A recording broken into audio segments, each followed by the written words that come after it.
Mike Lindell, the founder and CEO of MyPillow, confirmed this week to CNBC that he has, in fact, had his phone records subpoenaed by the January 6th Select Committee, and as expected, he is not very happy about this new development.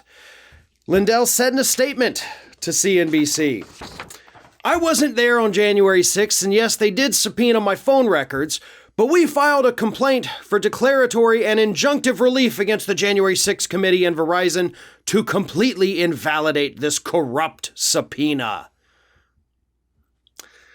I seriously hope that your lawyers were not foolish enough in their filing to call this a corrupt subpoena. The committee 100% has the authority to issue these subpoenas. It is in no way corrupt.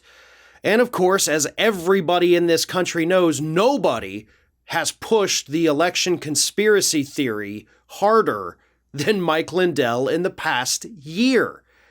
This makes total sense that the committee would want to get their hands on his communications. Not only are they attempting to prove that these Capitol rioters were basically incited by all of the election lies taking place, but then once they prove that, they've got to go through the chain and find out who all was pushing this to find out who needs to be held liable. That is the entire point of the committee now. It has become very clear that that is what they're trying to do.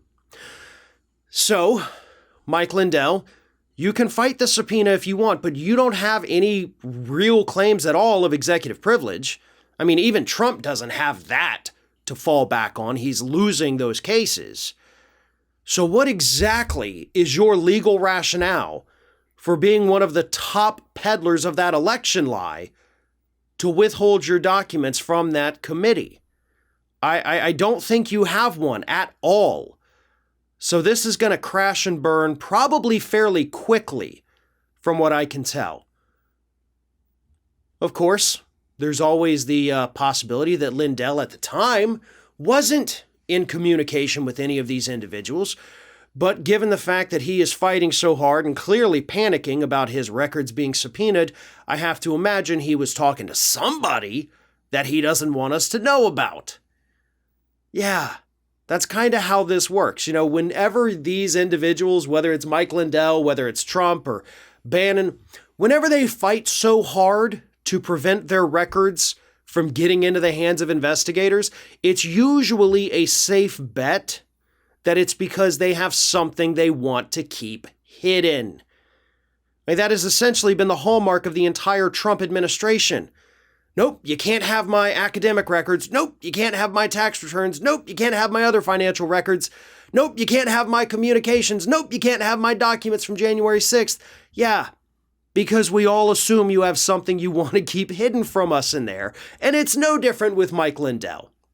But again, the committee is attempting to set up this chain of individuals and events that cast doubt on the 2020 election, which in turn caused the people on January 6th to believe the election was fraudulent. And that belief is what led them to storm the Capitol. It's a pretty simple chain. It's a pretty simple idea, to be honest with you. And that is what the committee is seeking. And of course, given what we've seen over the last 12, 14 months here, you can't establish a chain with the big lie without including Mike Lindell in it. This is Hattie. Hattie wants to know why you have not subscribed to our channel. You obviously like our videos, so do us a favor and subscribe.